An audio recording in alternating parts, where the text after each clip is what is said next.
satu sinode ya yang cukup besar dan berpengaruh. Kiranya kita juga bisa memiliki pengetahuan dan juga hikmat untuk kita bisa memilah ajaran yang benar ya, yang sesuai dengan Alkitab. Dan hari ini kita akan kembali disegarkan oleh topik yang sangat menarik, yang banyak istilahnya membuat kita penasaran. Sebetulnya ada nggak sih karunia roh kita gitu ya, yang akan dibawakan oleh Bapak Pendeta Hendra Setia Prasaja, yakni pendeta tugas khusus di GKI Sinode Wilayah Jawa Barat.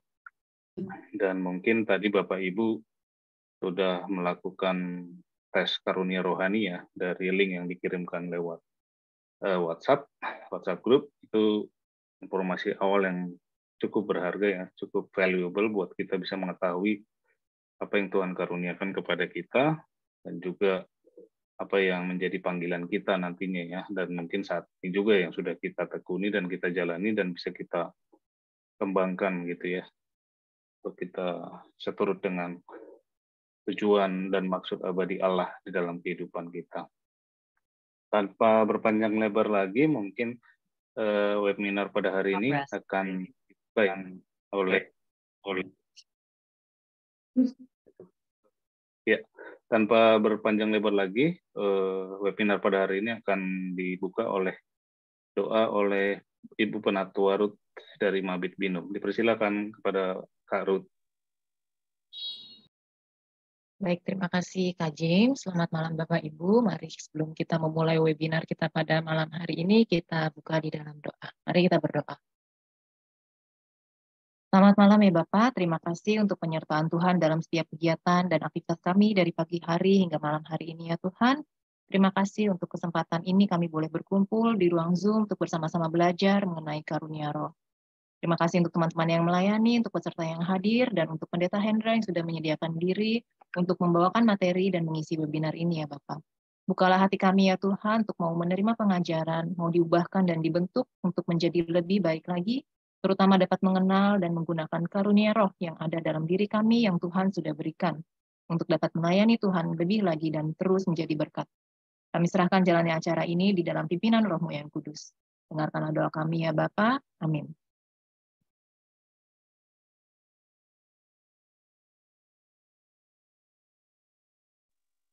Ya, terima kasih Kak Ruth atas doa pembukaannya. Ya, kepada Pak Hendra, dipersilakan Pak untuk memaparkan materi karunia roh yang sudah dipersiapkan, dan waktu kita mungkin sudah diberitahu ya Kak Glenda ya, berapa jamnya ya. Silakan waktu dan screen kepada Pak Hendra. Terima kasih Pak James, selamat malam Bapak dan Ibu. Senang bisa berjumpa dengan Bapak dan Ibu yang semangat untuk belajar di kala ada banyak sekali aktivitas mungkin dari pagi sampai dengan saat ini yang Bapak dan Ibu sudah jalani. Bapak dan Ibu masih memberikan waktu untuk bersama-sama belajar. Dan saya bersuka cita karena diberikan kesempatan untuk berbagi pada saat ini, dan saya berharap juga saya belajar dari banyak hal dalam interaksi kita pada malam hari ini berkenaan dengan karunia rohani. Bapak dan Ibu, saya mengawalinya dengan mengajak Bapak dan Ibu untuk membuka satu bagian firman Tuhan dari Roma 12, ayatnya yang ke-6 sampai dengan ayatnya yang ke-12. Ayatnya ke-6 maksud saya sampai dengan ayat yang ke-8. Ini adalah bagian dari satu perikop di bawah judul yang Lembaga Alkitab Indonesia berikan, persembahan yang benar. Saya minta maaf, saya masih menggunakan TB tahun 74. Dikala teman-teman di GKI Pondok Indah, saya dengar sudah pakai terjemahan baru 2 ya. Saya akan membacakan buat Bapak dan Ibu Roma 12 ayat 6 sampai dengan 8. Demikianlah kita mempunyai karunia yang berlain-lainan, menurut kasih karunia yang dianugerahkan kepada kita. Jika karunia itu adalah untuk bernubuat, baiklah kita melakukannya sesuai dengan iman kita. Jika karunia untuk melayani, baiklah kita melayani. Jika karunia untuk mengajar, baiklah kita mengajar. Jika karunia untuk menasihati, baiklah kita menasihati. Siapa yang membagi-bagikan sesuatu, hendaklah ia melakukannya dengan hati yang ikhlas. Siapa yang memberi pimpinan, hendaklah ia melakukannya dengan rajin. Siapa yang menunjukkan kemurahan, hendaklah ia melakukannya dengan sukacita. Ini adalah salah satu bagian firman Tuhan yang membahas tentang karunia rohani. Di dalam Roma pasal yang ke-12 ini, bacaan tentang karunia rohani itu ditempatkan pada kisah atau jawaban Rasul Paulus tentang persembahan yang benar. Jadi bagian yang sangat dikenal itu adalah saudara-saudara, demi kemurahan Allah aku menasihatkan kamu supaya kamu mempersembahkan tubuhmu sebagai persembahan yang hidup. Jadi persembahan yang hidup itu adalah bagian dari bagaimana kita memberikan yang terbaik bagi Tuhan, tapi dengan melalui karunia-karunia yang datangnya juga dari Tuhan. Nah, saat ini saya akan berbagi seputar itu yang diberikan tugas untuk saya menyampaikannya kepada Bapak dan Ibu, dan semoga kita bisa memperkaya dengan interaksi kita pada saat ini. Jadi yang saya maksudkan pada kesempatan ini tentang karunia rohani itu bukan tentang Roh Kudus sebagai pemberian. Jadi bukan Roh Kudus sebagai pemberian, tapi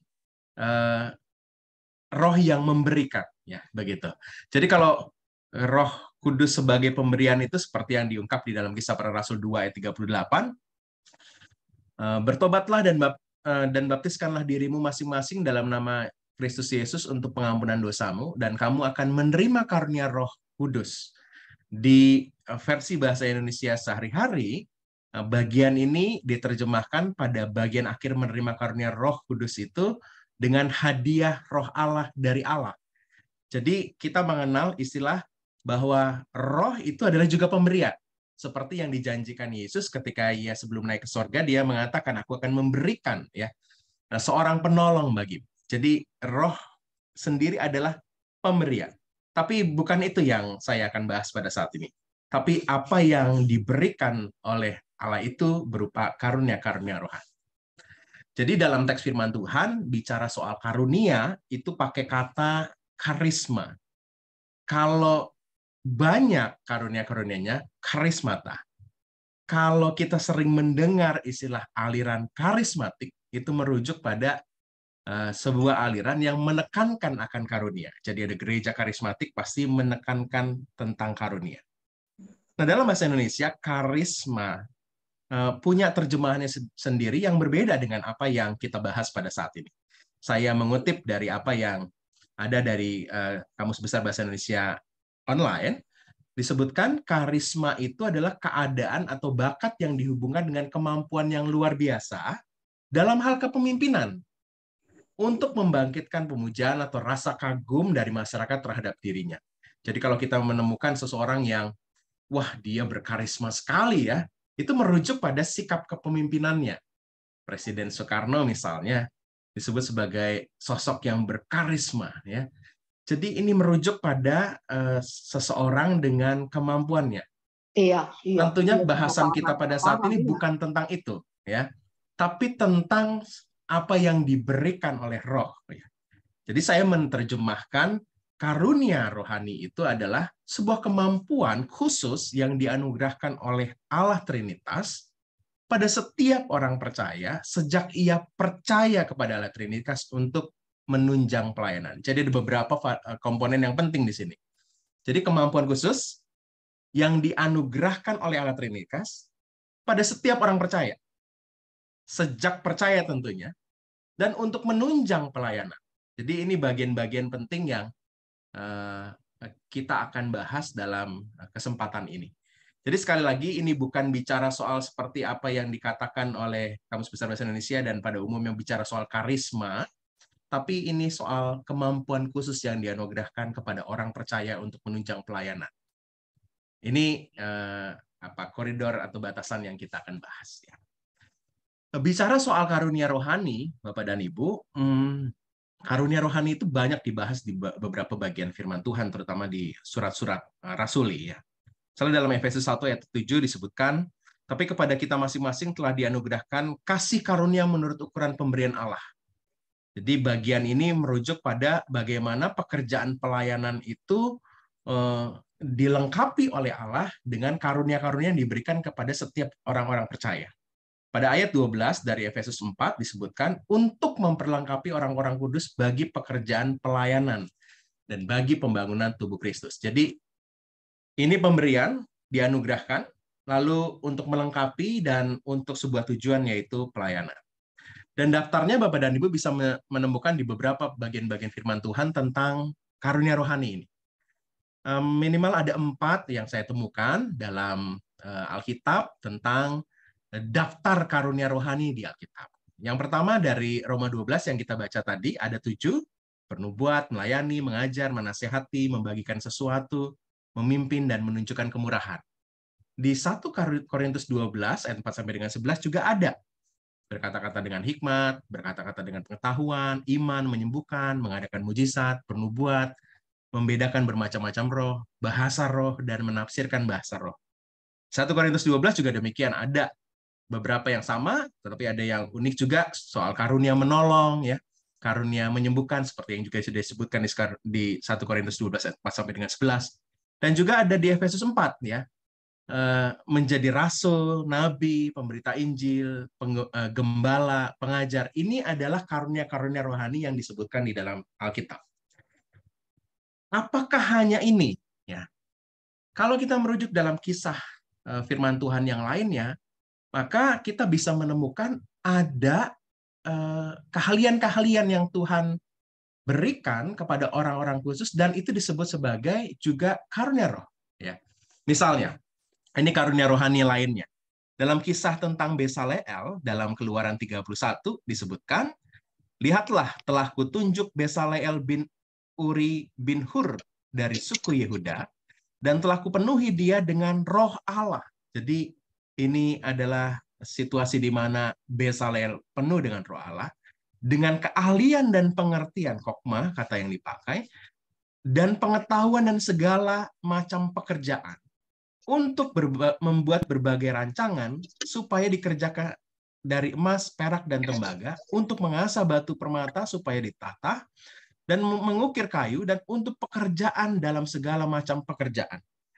Jadi banyak sekali macam-macam pekerjaan yang dilakukan oleh Besaleel dan juga orang-orang yang dipenuhi dengan roh Allah itu, yang rasanya juga layak kita sebut sebagai karunia rohani.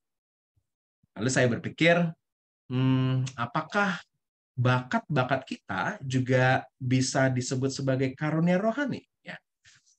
Nah, saya mau membahas sedikit tentang bakat dan karunia. Jadi bakat dan karunia kira-kira kalau dibagi begitu ya, ya sumbernya dari Allah keduanya, tapi ada yang melalui orang tua, tapi kalau karunia tanpa perantara. Seorang percaya langsung diberikan karunia Tuhan bernubuat, dia mampu melakukannya. Kapan ia dimiliki? Kalau bakat, ya sejak lahir. Tapi kalau karunia, ia sejak percaya pada Tuhan Yesus. Tujuannya yang bakat adalah untuk aktivitas keseharian dan kepentingan bagi sesama. Tapi karunia rohani, berulang tadi disebutkan dalam bagian-bagian firman Tuhan, untuk pembangunan tubuh Kristus, untuk kehidupan beriman. Dan prosesnya, bakat harus disadari dan dikembangkan dan dilatih. Kalau karunia, ada beberapa yang bisa dilatih, ada dan dikembangkan, kadang ada yang tidak, begitu ya. Misalnya karunia bahasa roh misalnya, ya, rasanya itu tidak bisa dilatih atau diajarkan, begitu. Dan ia menjadi karunia-karunia yang supranatural, ya, sesuatu yang sangat sangat khusus sekali. Nah, dari mana sumbernya? Bagi saya, karunia walaupun sering kali disebut sebagai karunia roh, tapi karunia pastinya bersumber dari Allah Trinitas. Di banyak bagian-bagian firman Tuhan, bukan hanya menyebutkan soal roh, tapi juga menyebutkan soal Allah Trinitas. Misalnya dalam Efesus 4, tetapi kepada kita masing-masing telah dianugerahkan kasih karunia menurut ukuran pemberian Kristus. Jadi, pemberian Kristus. Di penggalan bagian firman Tuhan yang lain, dari Roma 12 yang kita baca tadi, ya, ia disebutkannya sebagai yang dikaruniakan Allah kepada kamu masing-masing, merujuk pada Allah Bapa. Berpaut pada pendapat John Stott di buku yang membahas tentang surat Efesus, dikatakan demikian.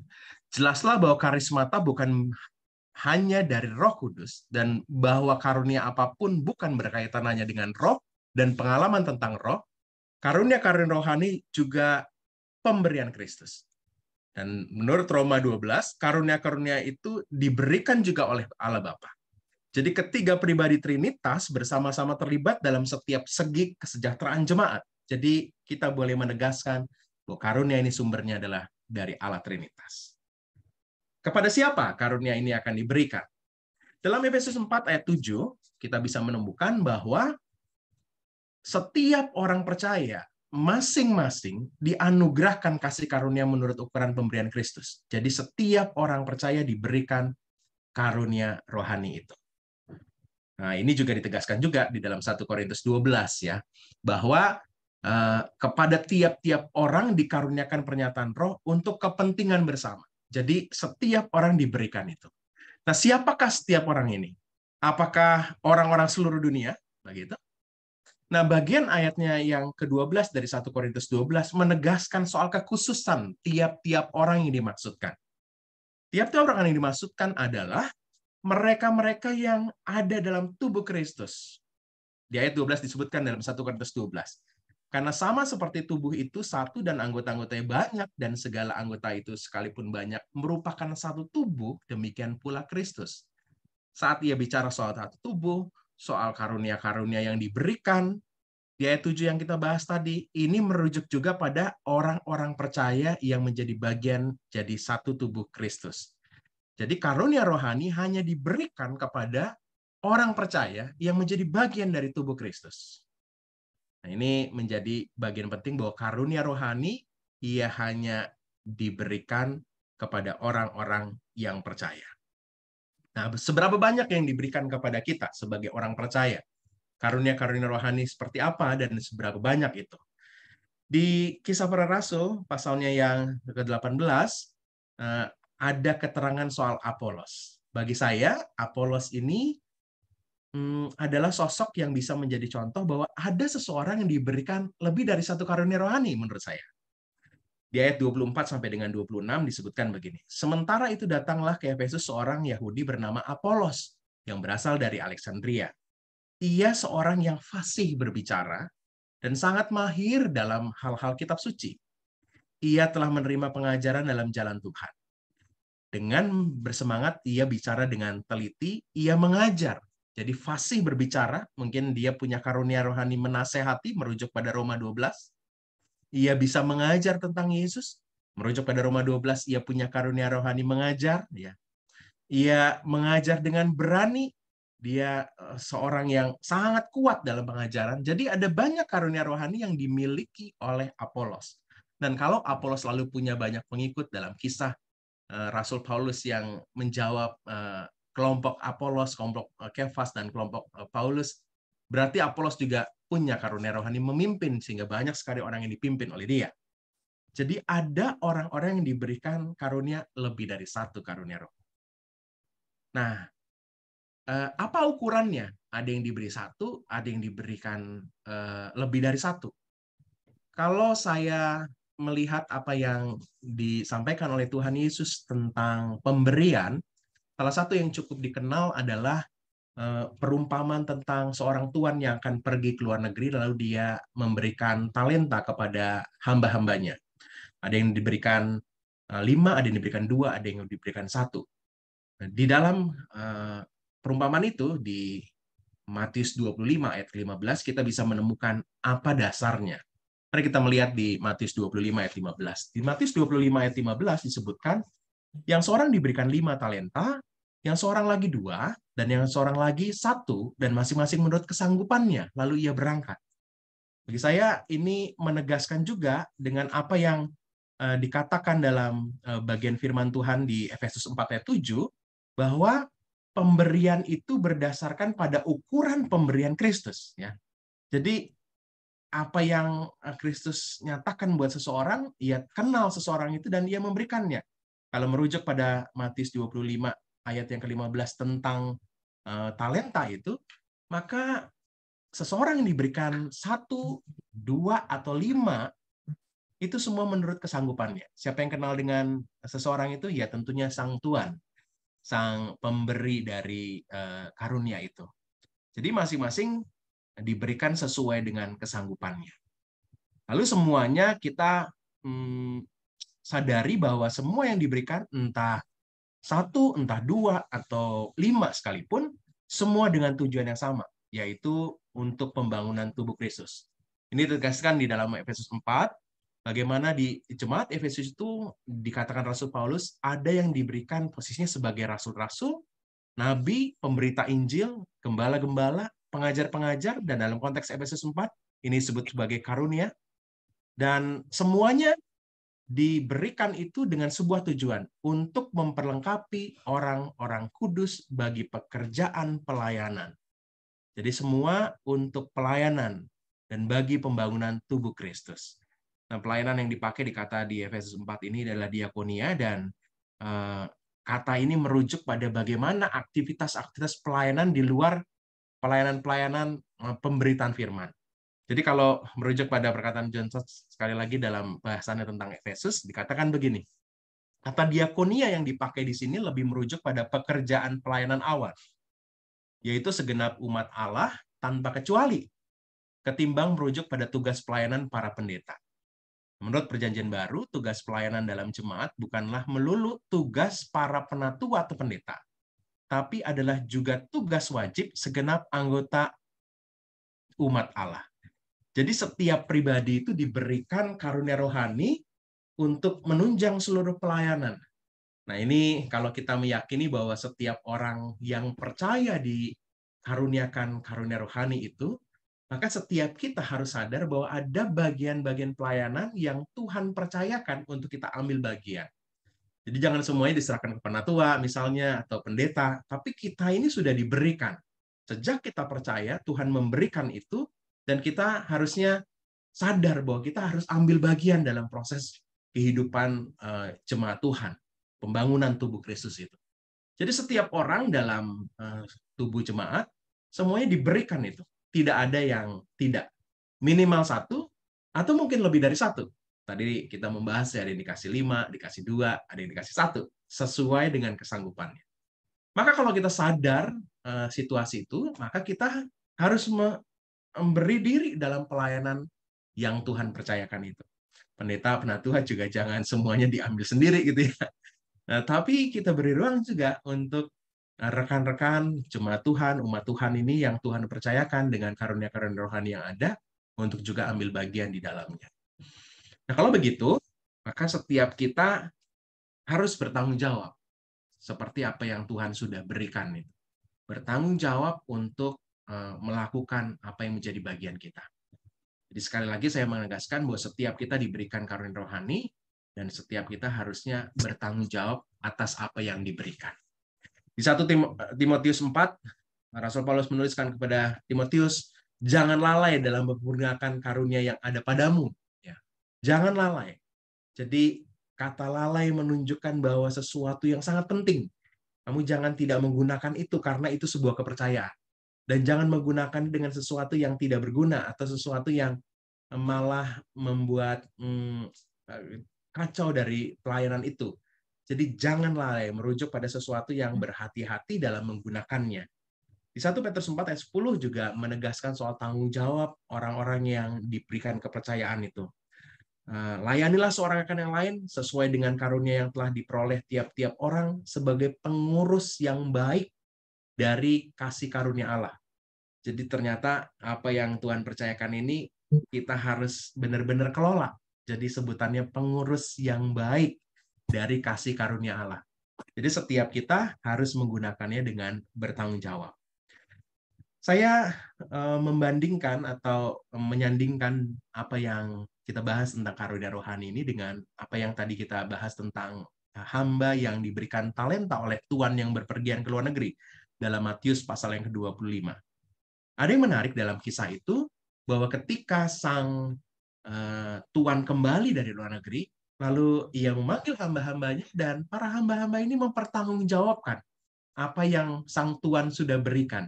Dan ada jawaban yang memberikan pengajaran penting untuk kita dalam bicara soal apa yang diberikan Tuhan kepada kita ini, Dan jawaban-jawaban ini menandakan apa yang Tuhan harapkan juga.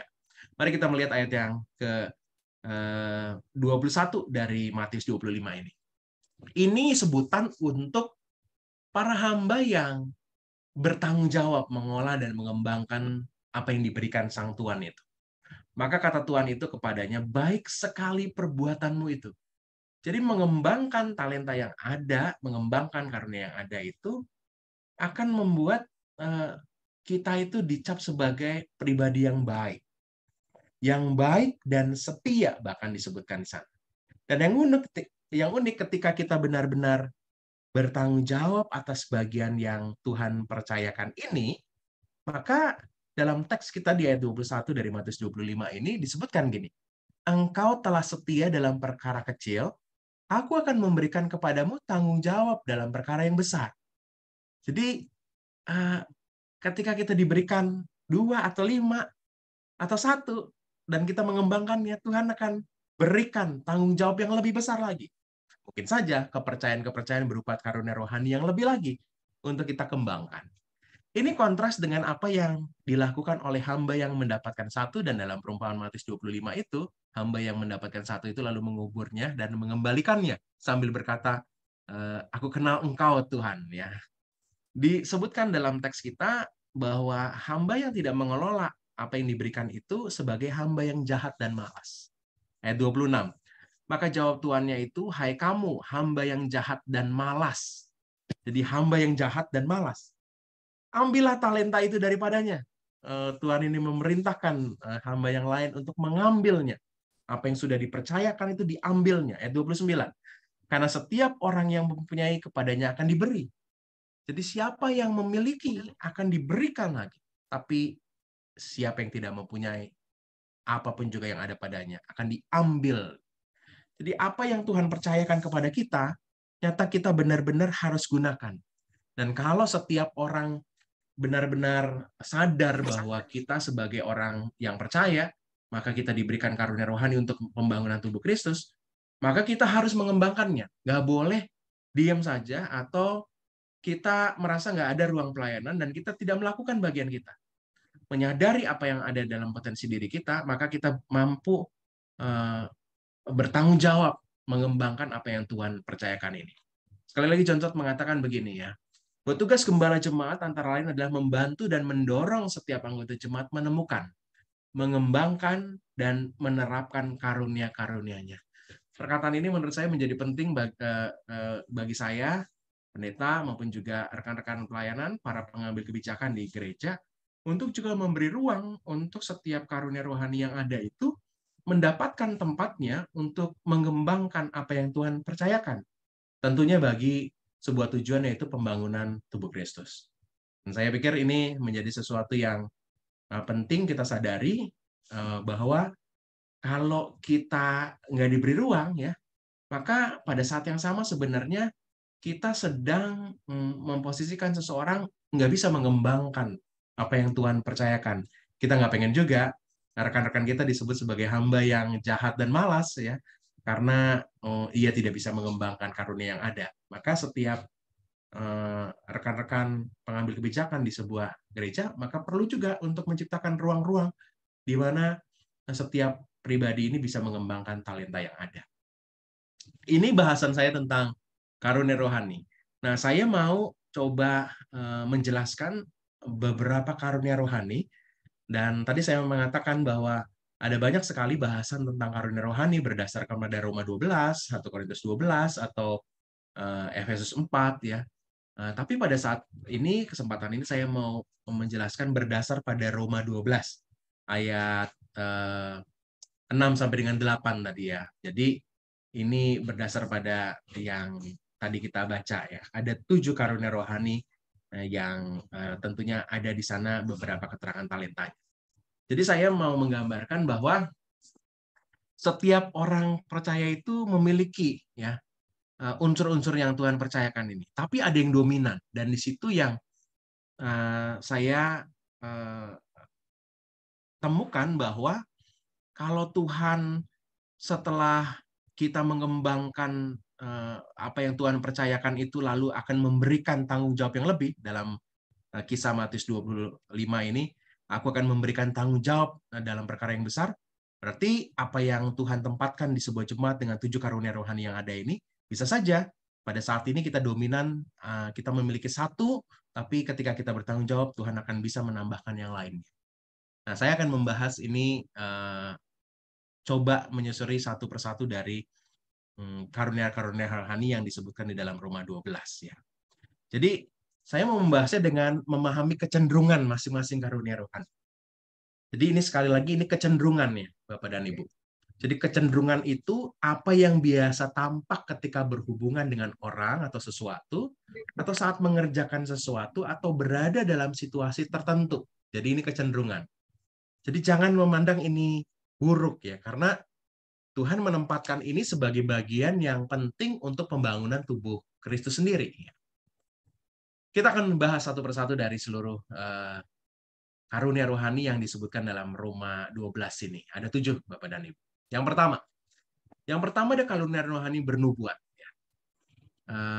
Sebelumnya saya izin untuk menyampaikan bahwa ada lebih dari 10 sebenarnya, tapi saya sudah rekap 10 siang tadi sekitaran jam 1 saya sudah rekap. Jadi minta maaf buat rekan-rekan yang belum saya rekap karunia rohaninya.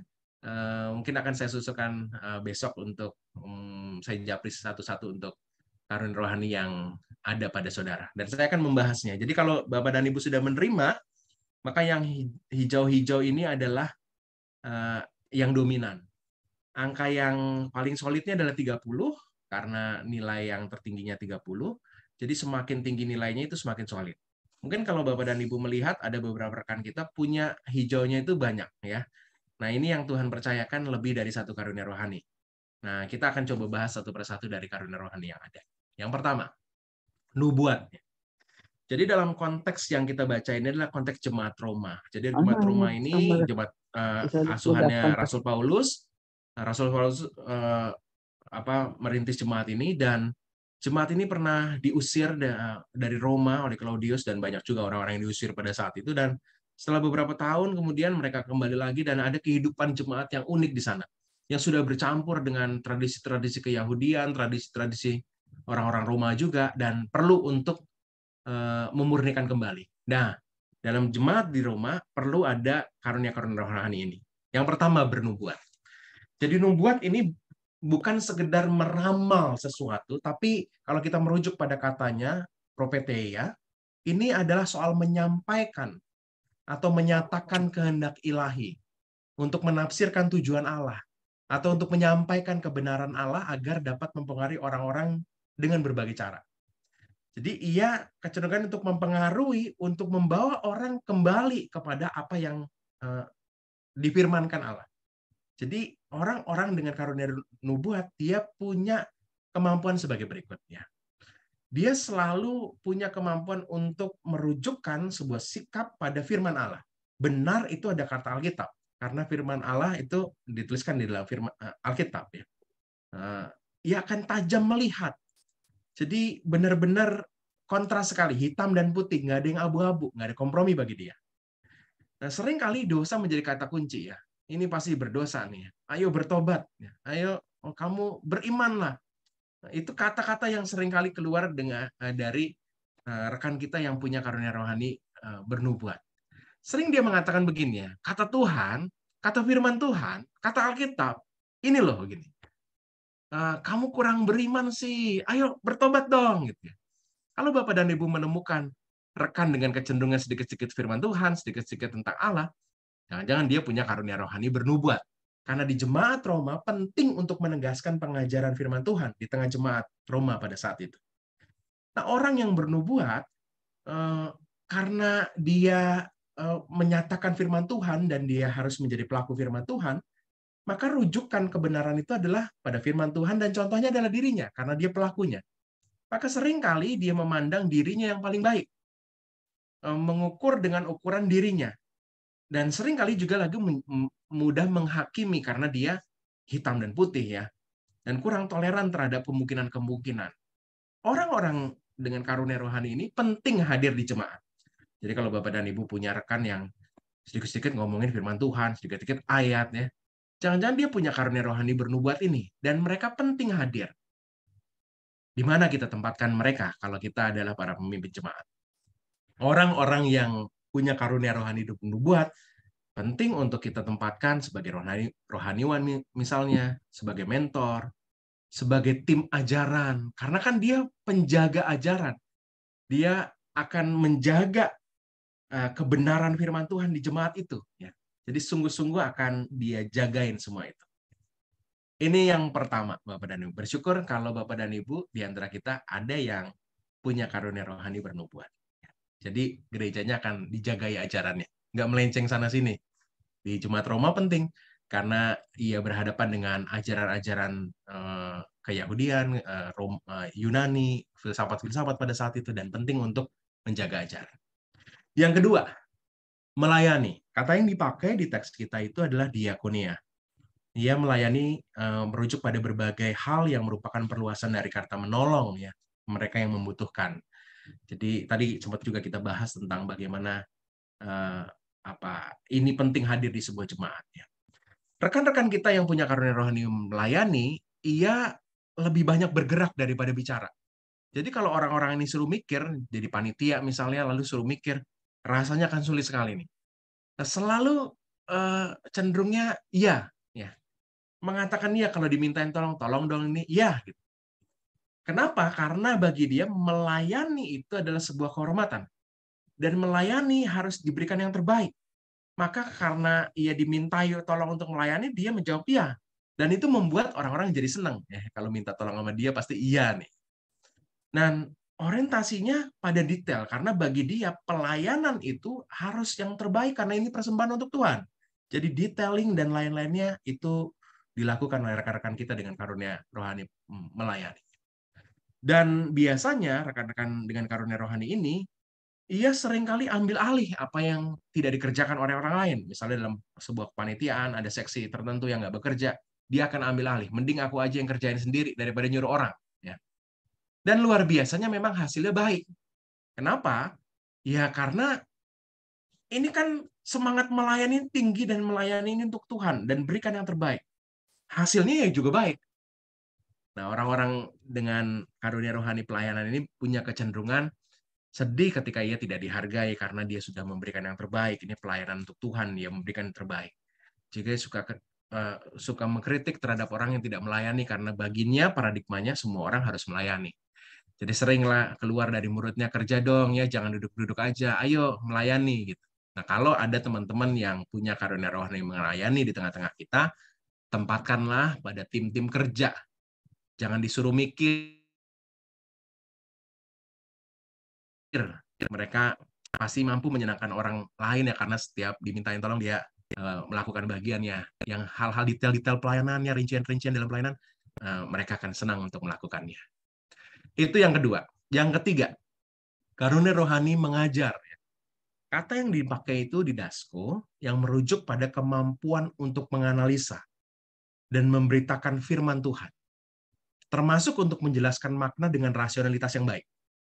Jadi di tengah jemaat Roma, penting untuk ada orang dengan karunia rohani mengajar.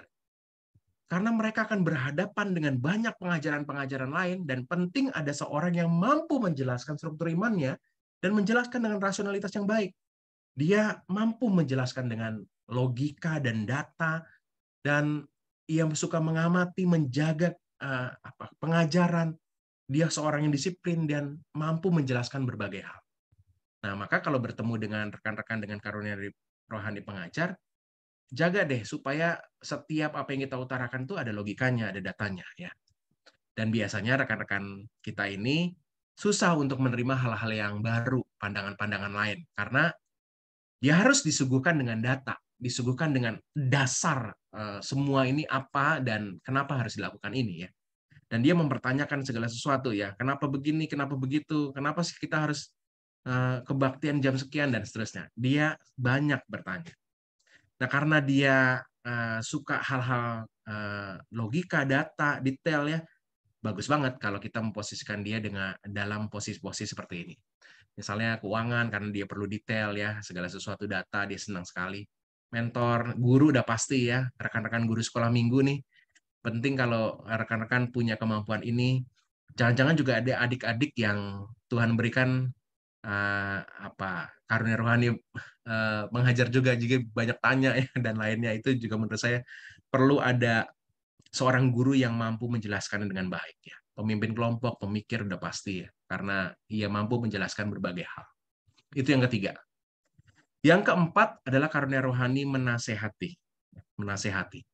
Dari katanya aja ini sesuatu yang berhubungan dengan kata-kata, jadi mendorong dengan kata-kata, ia komunikator yang ulung, banyak bicara sedikit bekerja, kira-kira gitu. Terlalu cepat atau mudah menyimpulkan karena dia pengen sekali menyampaikan nasihatnya berkata-kata. Jadi sering kali ia ingin cepat menyelesaikan masalah dengan memberikan sebuah nasihat begitu. Dan mungkin di antara kita ada yang punya karunia rohani menasehati, dia pengen ngomong aja begitu ya. Jadi biasanya rekan-rekan kita ini punya kecenderungan gini, kan sudah aku bilang, nggak percaya sih ya. Jadi kalau ini dia keluarkan karena dia tuh seorang penasehat, dia ingin menyuarakan dan ingin nasihatnya didengar ya. Dan itu jadi kecenderungannya. Dan biasanya problemnya bagi rekan-rekan kita yang punya karunia rohani menasehati ini suka interupsi ya. Dia pengen ngomong aja, kalau dia rapat, kalau dia belum ngomong kayaknya rapatnya belum dapat keputusan. Terlalu banyak opini juga, asumsi-asumsi karena dia mau cepat menyimpulkan ya. Dan sebagai pembicara dia percaya diri ya, kadang juga terlalu percaya diri ya. Kadang juga terlalu keluar dari konteksnya gitu. Siapa mereka di tengah-tengah kita harus syukuri karena dengan adanya mereka tubuh Kristus juga terpenuhi kebutuhan untuk mendapatkan seseorang yang memerlukan kemampuan berkata-kata. Di mana kita menempatkan mereka? Ya tentunya fasilitator kegiatan sehingga kegiatannya hidup banget karena dia ngomongnya itu nggak berhenti-berhenti ya. Konselor karena dia menasehati, pembimbing, pendamping, penasehat, sekretaris juga bagus katanya. Karena dia punya kemampuan merangkai kata-kata dengan baik, kalau kita memutuskan sesuatu di rapat, maka dia bikin notulennya itu akan jadi bagus banget untuk menjelaskan kenapa kita mengambil keputusan ini. Ini menasehati. Nah, sudah 4 nih. Yang kelima. Karunia yang berikut adalah membagikan sesuatu. Di teks Roma 12 kita mendapatkan hal ini. Jadi bagi teman-teman yang karunia rohani membagikan sesuatu, dia punya paradigma bahwa Tuhan pemilik segala sesuatu. Dan seringkali punya kecenderungan setiap kerumitan itu bisa ditolong atau diselesaikan, dan banyak yang merujuk kepada uang ya, atau materi-materi yang lain. Dan orang-orang ini tidak suka menonjolkan diri. Kenapa di teks kita mengatakan, siapa yang membagikan sesuatu, lakukanlah itu dengan ikhlas. Jadi dia punya kecenderungan untuk tidak menonjolkan diri. Dan biasanya kalau memberikan persembahan dia NN aja begitu ya. Cenderungnya begini, ya aku sumbang uang aja lah gitu ya. Jangan disuruh kerja, jangan suruh mikir deh ya. Kalau disuruh bantu dengan barang, uang, dia pasti memberikannya dengan sukacita. Nah orang-orang seperti ini mudah dikontrol dengan uang ya. Ini dalam kecenderungan yang positif ya. Jadi gini maksudnya, dalam sebuah panitia misalnya ada seksi dana. Kalau di beberapa gereja daerah tuh ada seksi dana jualan makanan setelah kebaktian ya. Bagi orang yang punya karunia membagikan sesuatu, itu kalau hari Minggu ya waktunya cari dana tuh kebaktian belum selesai dia udah keluar untuk siapin jualan supaya ketika jemaat keluar dia bisa dapat pembeli banyak gitu. Ini bukan nggak baik ya, tapi karena paradigma dia adalah ya ini penting. Ini sama pentingnya dengan kebaktian. Jadi ketika ada seseorang yang kita lihat ini saksi dana kok keluar belum kebaktian belum selesai udah keluar ya. Jangan-jangan dia punya karunia rohani membagikan sesuatu. Di mana kita tempatkan mereka? Ya pencari dana, bagian keuangan. Karena dia merasa bahwa segala sesuatu yang ia miliki juga punya Tuhan, maka dia pasti akan menutup ya, kalau dananya kurangnya. Dia akan mengajak orang-orang juga untuk, ayo sumbang dong gitu ya. Karena bagi dia memberikan sesuatu itu adalah persembahan yang terbaik. Yang berikutnya, yaitu memimpin. Ini yang ke-6, Bapak dan Ibu. Di jemaat, penting ada yang punya karunia rohani memimpin. Dan biasanya punya kecenderungan dia visioner, problem solver, nggak suka yang rutin, dia suka sesuatu yang baru, ya. Dan sama seperti pengajar, dia harus punya dasar, ini selalu mempertanyakan tujuannya kemana, ini untuk apa, ya. Itu kecenderungannya. Dan sebagai seorang pemimpin yang visioner, yang nggak mau status quo, dia sering kali jadi nggak mau yang rutin gitu. Jadi akhirnya jadi dianggap melawan arus.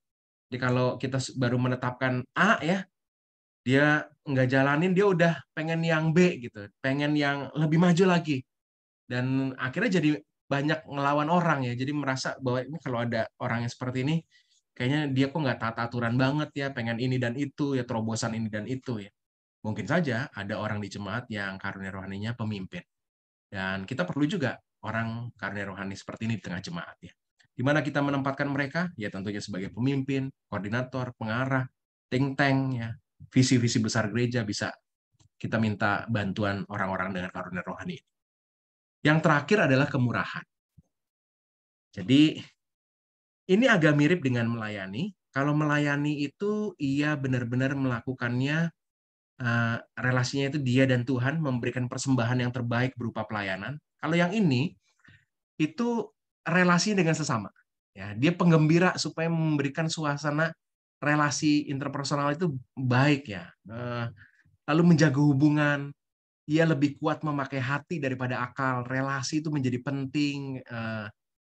Sukacita bersama itu menjadi segalanya, gitu kira-kira. Dan selalu mampu untuk melihat sisi baik orang. Ini kalau ada orang dengan karunia rohani ini pasti positif aja dia, ya. Dia seperti orang karunia rohani melayani juga. Dia seringkali iya untuk dimintain tolong. Kalau para orang-orang dengan karunia rohani melayani, menjawab iya karena pelayanan itu harus dilakukan dan ini adalah kesempatan untuk melayani Tuhan. Tapi kalau ini, ya supaya nggak ada konflik, supaya semua orang seneng, ya. Ini semua orang pengen supaya relasinya baik-baik semua, ya. Jadi kalau ada bagian panitia nggak bekerja, dia akan ambil alih karena dia nggak pengen ada ribut-ribut, ya. Jadi orang ini sensitif juga karena bagi dia relasi itu penting. Kalau ada evaluasi kritik itu menyakitkan buat dia. Jadi dia seringkali ambil alih tanggung jawab orang lain hanya untuk jangan ada konflik, ya. Nah, di manalah kita menempatkan orang-orang ini? Ya tentunya kita bisa menempatkan mereka di bagian-bagian relasi dengan sesama, ya. Pelayanan sosial, pelawatan, pembawa acara, hal-hal yang menghadirkan sukacita relasi dengan sesama terjadi, ya. Ini penjelasan singkat tentang karunia rohani berujuk pada Roma 12, ya. Saya berhenti dulu sampai sini, Bapak dan Ibu, supaya kita bisa coba menggali lebih dalam bahasan kita tentang karunia rohani ini. Saya berhenti dulu, Pak James. Saya serahkan ke Pak James. Baik, terima kasih banyak Pak Hendra atas pemaparannya. Saya kira ini sangat komprehensif, ya. Saya sendiri tidak sedalam itu gitu mempelajari karunia rohani gitu, dan sebelumnya saya kira karunia rohani itu ya yang paling misterius hanya dari sisi bahasa roh gitu, bahasa lidah gitu, yang banyak jadi misteri di denominasi lain gitu. Tapi sampai sedalam ini, terima kasih banyak Pak Hendra. Ini tentunya sudah melalui research dan juga dikombinasikan dengan berbagai cabang ilmu, ya. Ya, mungkin sebelum saya lempar kesempatan untuk bertanya, saya ada satu yang mau saya klarifikasi, Pak Hendra. Tadi Bapak sempat menyatakan bahwa karunia itu sendiri diberikan untuk kita kembangkan, dan kemudian gereja juga sebagai suatu organisme lah, ya, orang percaya, lingkungan orang percaya, living community, kita diharapkan untuk istilahnya membuka seluas-luasnya. Tapi kan saya kira ini ada benturan, ya, bukan benturan sih, conflicting lah sama purpose yang diterjemahkan untuk kerajaan Allah, diturunkan dalam program-program dan juga pelayanan-pelayanan kita. Dan saya kira dalam sudut pandang saya nggak bisa cari alasan gitu dengan saya hanya memiliki karunia rohani A, B gitu misalnya. Saya kira ada beberapa yang menjadi kelemahan saya saat ini gitu kan. Mungkin dari pengalaman hidup saya yang belum belum sampai sejauh itu gitu, memiliki jiwa pelayanan. Nah, saya melihat bahwa itu justru sebenarnya meskipun tidak sesuai sama karunia rohani yang saya miliki, dari assessment saya bisa lihat, oh saya punya kelemahan di sini. Saya kira saya nggak bisa gitu mencari excuse gitu. Oh saya emang bukan orang pelayanan, kan nggak lucu gitu kan kalau saya ngasih alasan sedemikian gitu. Sementara kan jiwa pelayanan itu ya sebetulnya jiwa kekristenan gitu. Jadi saya kira dari sudut pandang perspektif jemaat juga harus mau ya untuk istilahnya ya istilahnya mengikuti apa yang menjadi visi dan misi kerajaan Allah yang difokuskan di gereja tersebut. Jadi kalau memang saya nggak punya karunia rohani pelayanan, ya pada saat saya belum punya kesempatan atau roles atau responsibilities untuk melayani sebagai atau sesuai dengan karunia rohani yang diberikan kepada saya, ya saya harus taat gitu untuk kerajaan Allah gitu. Entah mau jadi pelayan, entah mau jadi penasehat, orang yang murah hati, orang yang generous gitu ya, memberikan belas kasih dan sebagainya gitu. Itu bagaimana Pak kira-kira tension antara sudut pandang gereja mengakomodir karunia rohani jemaat atau jemaat yang harus sebetulnya memberi diri untuk melakukan pelayanan di mana kelemahan dia atau hal-hal yang belum dia miliki secara karunia rohani itu sendiri berkembang dengan sendirinya dalam pimpinan Tuhan tentunya gitu. Makasih Pak James. Oke, Pak. Jadi kalau kita merujuk di Matius 25 ayat 21 ya, bahwa kan ada yang diberikan kepercayaan oleh Sang Tuhan, lalu dia mengelolanya, dan dia mengembalikannya. Kemudian Sang Tuhan berkata, hai hamba yang baik dan setia. Kemudian dia akan diberikan tanggung jawab yang lebih besar. Jadi sebenarnya kalau kita menjandingkan ini dengan apa yang bahasan kita tentang karunia rohani, maka kalau begitu semuanya punya unsur ini, tapi apa yang diberikan kepercayaan pada saat tertentu, dia dominan. Dan yang dominan itulah yang harus dikembangkan ya. Harus benar-benar bertanggung jawab untuk kita mengelolanya. Jangan-jangan kita merasa bahwa karunia rohani saya emang nggak di situ ya. Itu sebenarnya iya real atau soal perasaan aja, soal suka atau nggak suka. Saya mah sukanya ngajar. Padahal dia dipercayakan oleh Tuhan tuh sebagai pemimpin misalnya gitu ya. Aku nggak berani memimpin di sinilah gitu ya. Jadi kita harus ya temukan apa yang Tuhan percayakan itu, dan kenapa di Bina Warga punya alat ini untuk memberikan kesadaran baru untuk ternyata tuh Tuhan percayakan di bagian ini loh, kembangkan ya apa yang ada itu supaya nanti merujuk pada Matius 25 tadi, Tuhan akan memberikan tanggung jawab pada perkara yang besar. Saat kita bertanggung jawab pada satu hal yang Tuhan tempatkan ini, misalnya dalam survei pada saat ini kita dapat karunia rohani mengajar ya. Lalu kita berusaha untuk mengembangkan itu. Dari pengalaman perjalanan beberapa tahun ini, orang yang bertanggung jawab pada karunia rohani yang dia sadari ada itu, dia akan nanti kalau tes lagi muncullah gitu yang lainnya. Dan itu menjadi sesuatu yang berkembang lagi. Seringkali kita tuh merasa bahwa ini yang saya suka lah gitu ya. Kan pelayanan kan bukan soal suka ya, tapi soal apa yang dipercayakan kepada kita ya. Kalau suka jangan-jangan itu hobi aja, hobinya apa? Paduan suara, maka dia melayani paduan suara ya.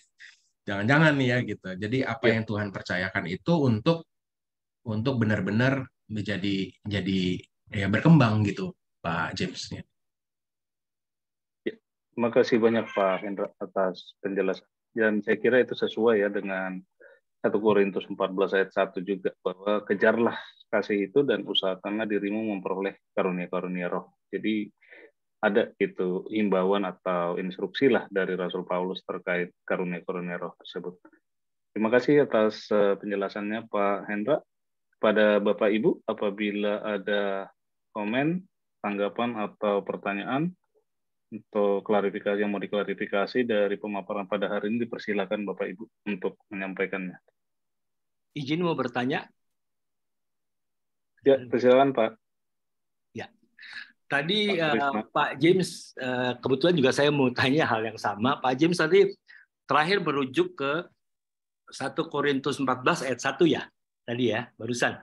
Iya Pak, nah, betul Pak Kris. Justru di situ yang saya ingin jadi pertanyaan. saya coba baca ya di sini.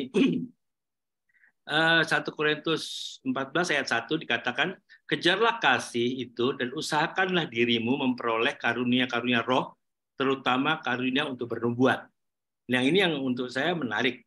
Karena di sini ada dua ya, kalau saya lihatnya ya, mungkin ada yang saya kurang tepat. Tapi ada dua level di sini. Kalau saya refer ke mana, ke New King James Version, di sana dikatakan pursue love and desire spiritual gift, but especially that you may prophecy. Jadi yang satu love itu pursue, diteriakan kejarlah. Jadi seakan-akan instruksinya, bukan instruksi ya, pesannya di sini kejar. Artinya sesuatu yang penting harus kamu dapat. Kejarlah love, cinta kasih ya. Sedangkan yang dikatakan spiritual gift atau karunia roh ini dikatakan di sini desire. Kalau kita lihat di kamus, dia inginkan atau harapkan atau naik satu level, usahakan. Ada makna di sini usahakan artinya cari, tapi kalau nggak dapat nggak apa-apa. Karena derajatnya beda. Pursue itu seakan-akan kejar, harus dapat. Sedangkan yang ini usahakan, desire. Jadi levelnya lebih tinggi kasih, sehingga di situ nanti kalau kita lihat panjang, yang paling penting adalah dari ada iman, pengharapan, kasih yang paling penting. Tapi kalau kita kembali ke karunia roh, di sini menjadi terlihat serba penting karunia roh. Itu yang mungkin jadi pertanyaan di sini. Terus yang kedua, ada kesan bahwa karunia roh itu bukan sesuatu yang kita cari, tapi yang diberikan oleh Tuhan kepada kita. Nah, kalau kita minggu-minggu lalu di Patibulum kita membahas panjang sekali berminggu-minggu dari Kisah Para Rasul ya. Di situ Paulus selalu bergerak dengan kuasa roh. Dia mau pergi waktu dia berkunjung ke Asia, dia mau masuk ke arah Bitinia, kuasa roh menyatakan jangan ke sana, tapi Anda menyeberang ke Makedonia.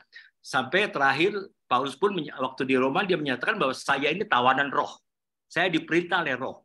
Nah, di situ tadi Bapak ada jelaskan bahwa yang saya tangkap, benar-benar nggak salah, karunia roh ini benar-benar bukan kita cari, diberikan oleh Tuhan kepada seseorang yang benar-benar dapat misi kuat.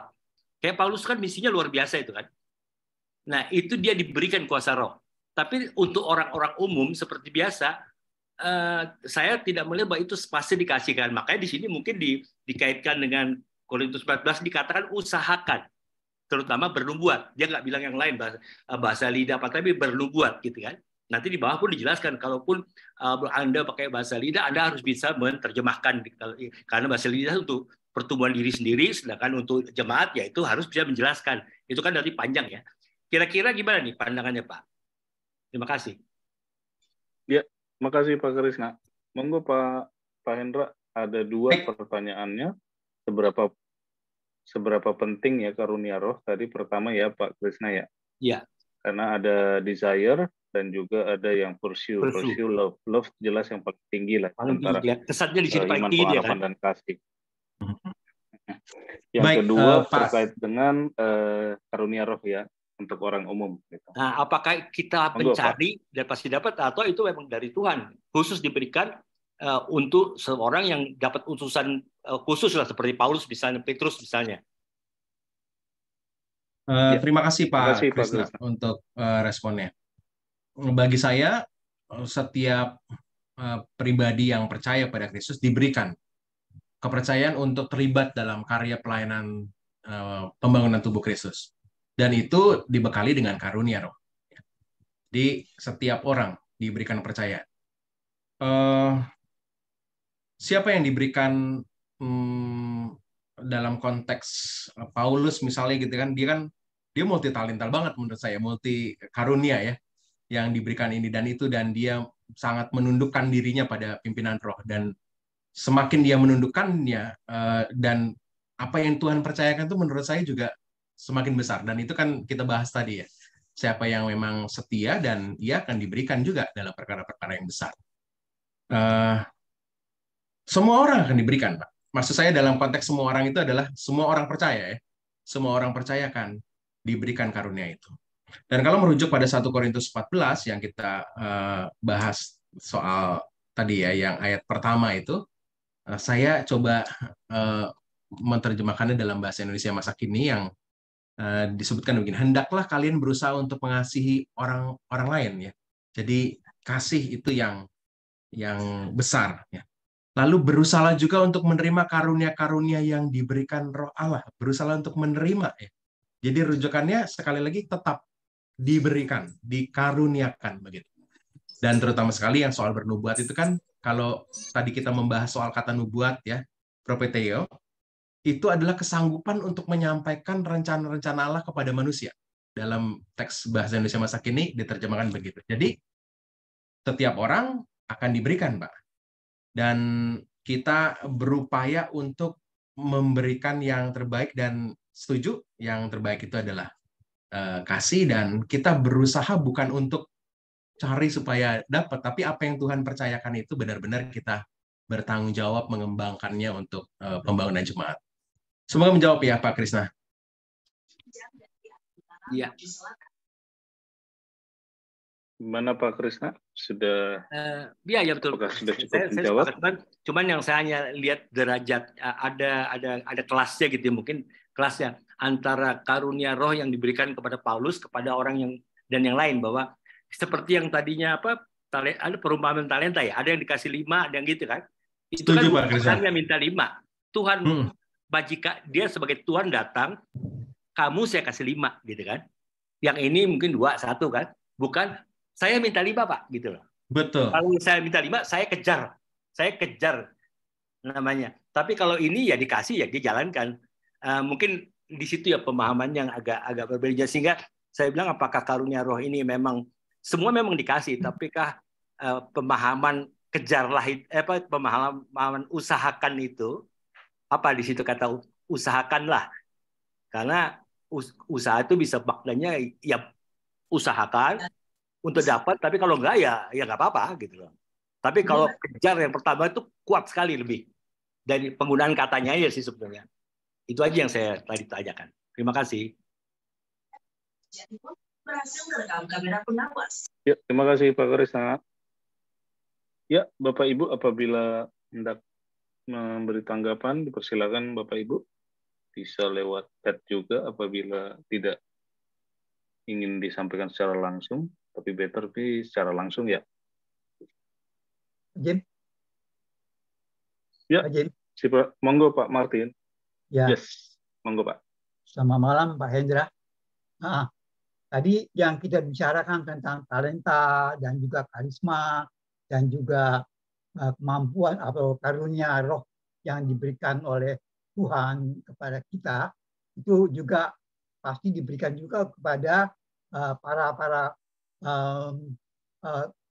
profesional Kristiani yang ada khususnya di negara Indonesia ini, para intelektual Kristiani, para politikus, dan juga para aparat dan pemimpin negara ini yang Kristiani. Nah, bagaimana mereka menerapkan ya karunia-karunia roh yang diberikan Allah kepada kita semuanya ini, bukan saja terbatas pada pelayan-pelayan di gerejawi, tapi juga meluas sampai kepada wawasan kebangsaan dan negara, di mana pada masa-masa sekarang ini juga lagi sedang hangatnya sistem politik di negara kita ini. Jadi tidak terbatas pada pelayanan-pelayanan yang tadi dipaparkan oleh Bapak Pendeta. Bagaimana dengan situasi pada saat ini? Terima kasih Pak Pendeta. Ya, monggo Pak. Terima kasih Pak Martin.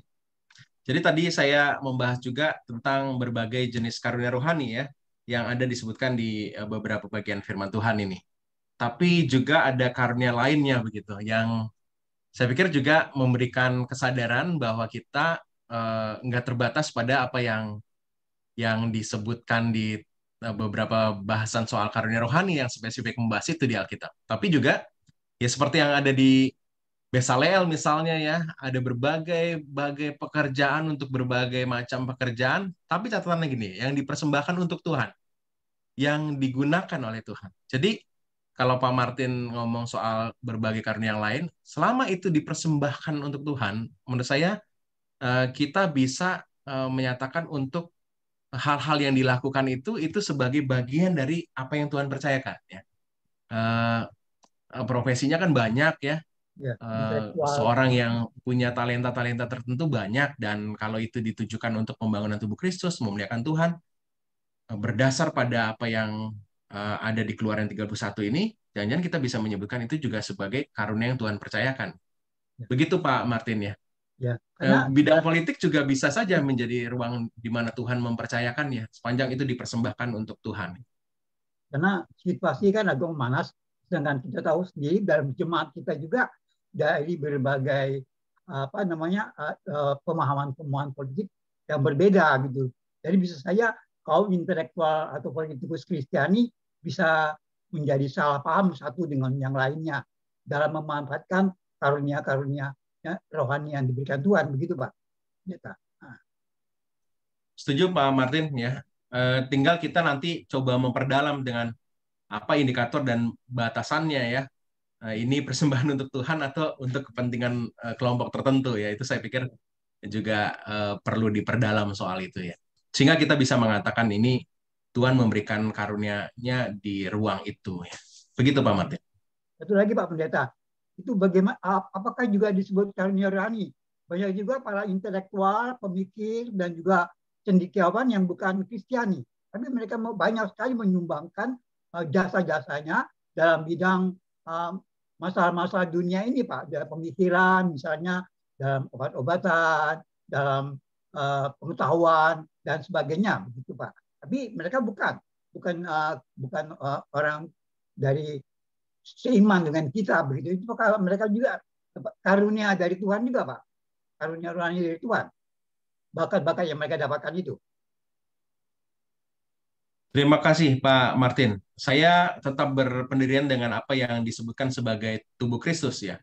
Bahwa apa yang dikerjakan oleh seseorang dan dipercayakan oleh Tuhan dan orang itu adalah orang percaya, saya mengatakan itu adalah karunia rohaninya.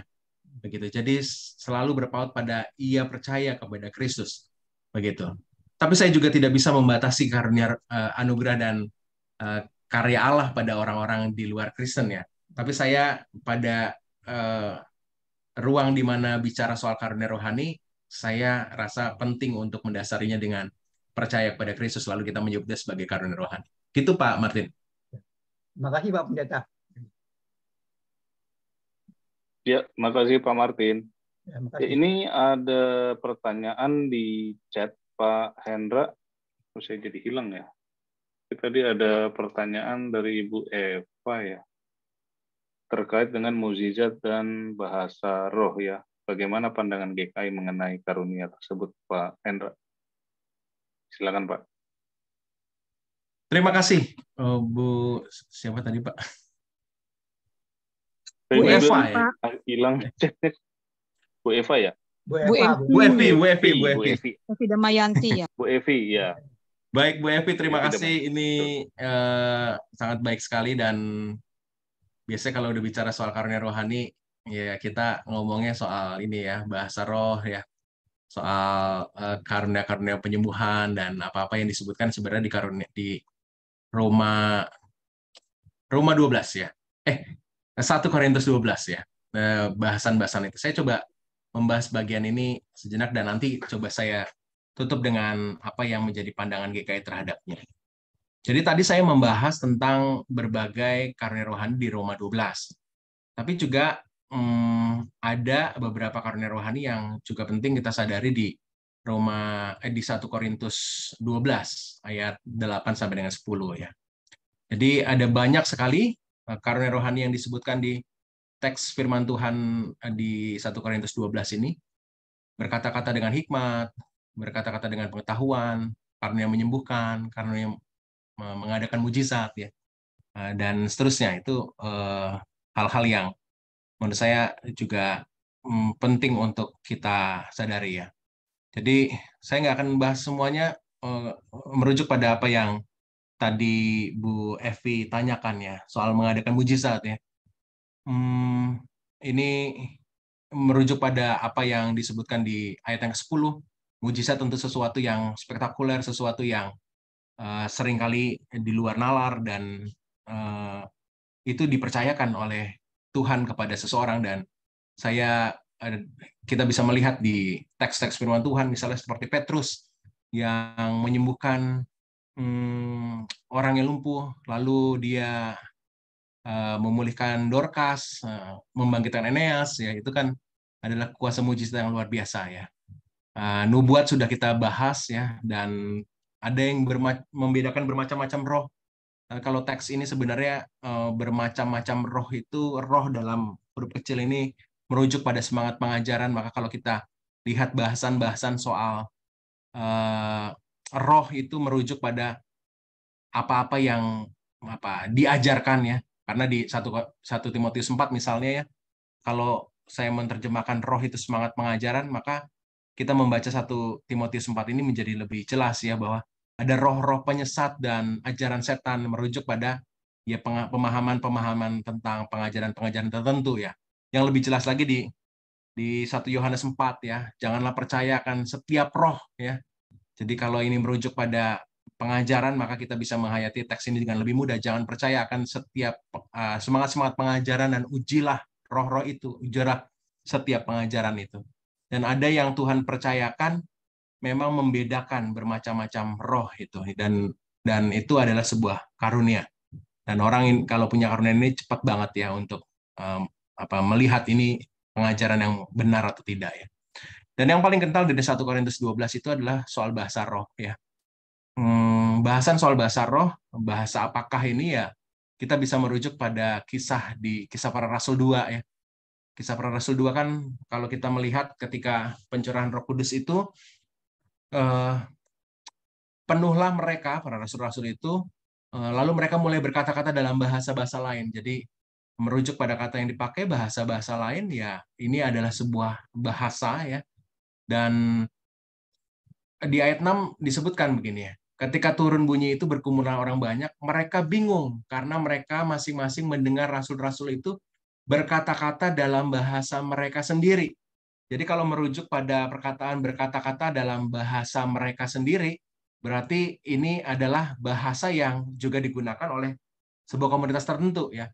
Dan kalau kita merujuk pada kisah Pentakosta, di mana banyak orang-orang percaya pada saat itu sedang berkumpul di satu tempat di Yerusalem, dan itu merujuk pada ya berarti bahasa-bahasa dari berbagai tempat-tempat orang-orang yang pada saat itu berkumpul itu yang juga diperdengarkan. Jadi artinya bahasanya bisa bahasa yang sebenarnya ya dipakai oleh komunitas-komunitas tertentu di tempat-tempat tertentu ya. Jadi ini bukan bahasa yang lain begitu. Dan di ayatnya yang ke-7 disebutkan mereka tercengang-cengang dan heran lalu berkata, bukankah mereka semua ini orang-orang yang berkata itu adalah orang Galilea. Jadi ini kalau ibaratnya saya orang Jawa gitu, tiba-tiba bisa berbahasa pakai bahasa yang lain, yang saya ngomong dengan bahasa saya, tapi ada orang yang mendengar dari bahasa asalnya. Dan itu menurut saya kita bisa menjadi sebuah dasar dari bagian soal berbahasa roh, harus ada bahasa yang dimengerti, dan kalau ini adalah bahasa maka harus ada unsurnya ya. Kan unsur ada kata, ada kalimat, dan itu bisa diterjemahkan. Dan kalau bicara soal bahasa roh, kan ia kan bicara kepada manusia, bukan kepada Allah ya. Karena ya kalau kepada Allah nggak perlu penerjemah menurut saya, karena ya Allah Maha tahu dan Dia tahu. Tapi kepada orang lain maka ia harus diterjemahkan. Kalau diterjemahkan berarti ada sesuatu yang punya unsur bahasanya sehingga bisa diterjemahkan. Jadi bahasanya tentu ada bahasa khusus yang juga dipakai oleh komunitas-komunitas tertentu ya. Dan ini jadi sebuah pemahaman bahwa bahasa roh bukan bahasa yang asal-asalan, maksudnya dengan tanpa struktur dan lainnya. Menurut saya merujuk pada apa yang disebutkan di teks ini ya, itu penting untuk kita sadari bahwa ini bahasa roh ya. Lalu bagaimana pandangan GKI terhadap bahasa roh ini ya? Jadi kalau kita merujuk pada pegangan ajaran GKI di tata gereja di bagian belakang itu, ini adalah sesuatu yang penting untuk kita sadari bahwa Tuhan bisa memberikan karunia itu. Bahwa Paulus memberikan semua karunia-karunia itu, dan Tuhan bisa memberikan itu kepada setiap orang. Dan harus semua yang diberikan itu dalam sebuah proses membangun jemaat. Ya. Jadi kalau itu hanya untuk kepentingan pribadi dan bukan untuk kepentingan jemaat untuk bertumbuh, maka patut dipertanyakan apa kegunaan dari karunia itu. Jadi seperti perkataan Rasul Paulus, nggak ada faedahnya kalau ia berbahasa lidah di 1 Korintus 14, nggak ada faedahnya kalau memang nggak ada yang kegunaannya dari pertumbuhan jemaat. Jadi kita tidak menyangkali ada karunia itu, dan mungkin saja di antara kita punya karunia itu, dan banyak yang merujuk bahwa bahasa roh itu, bahasa lidah ini adalah tanda kematangan iman. Kita tidak menyetujui itu, ya, merujuk pada perkataan Rasul Paulus di 1 Korintus 14 juga, ya, bahwa bahasa lidah itu bukan soal kematangan imannya, bahwa itu dikaruniakan, ya. Banyak juga ngomongin soal bahasa lidah itu, banyak orang yang begitu menginginkan bisa berbahasa lidah. Paulus juga kembali, ya, menasehati agar semua orang boleh berupaya untuk memperoleh karunia yang lain yang lebih utama. Kita membahasnya tadi. Dan Paulus menunjukkan, tapi yang paling utama itu adalah kasih, bukan soal bahasa roh. Dan kalau kita melihat 1 Korintus 12 ini, sebenarnya kan urutan karunia rohaninya juga cukup jelas, ya, bahwa karunia rohani yang dalam tanda petik paling lemah itu sebenarnya ada bahasa roh, ya. Karena dia harus ada penerjemahnya berbanding dengan yang lain.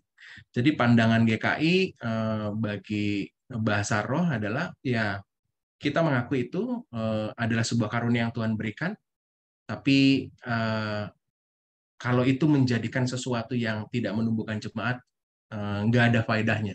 Merujuk pada apa yang disebutkan di 1 Korintus 14. Begitu, Bu.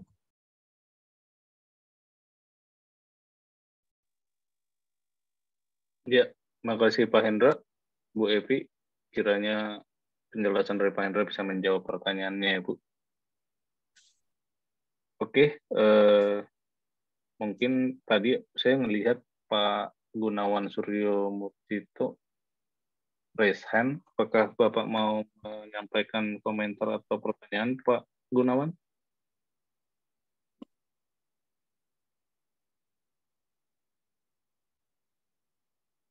Oke, apabila belum, kita lanjutkan ke pertanyaan di kolom chat ini dari Pak Rudi Hutapea. Pertanyaannya ada dua.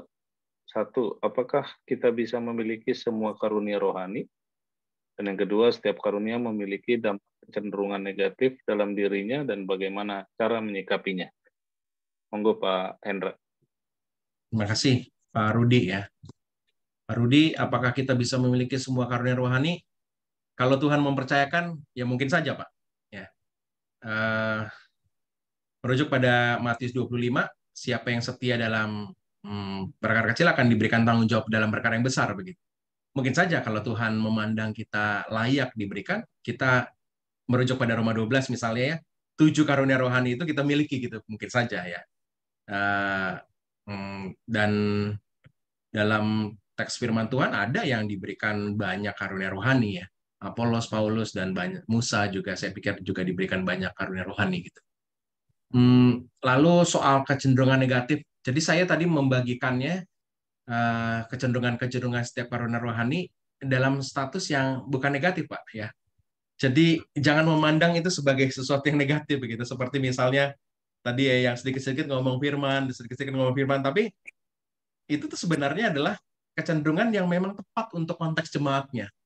Di Roma penting untuk seseorang yang punya karunia rohani bernubuat, karena dengan karunia rohani bernubuat dia menegaskan soal firman Allah, menjaga ajarannya.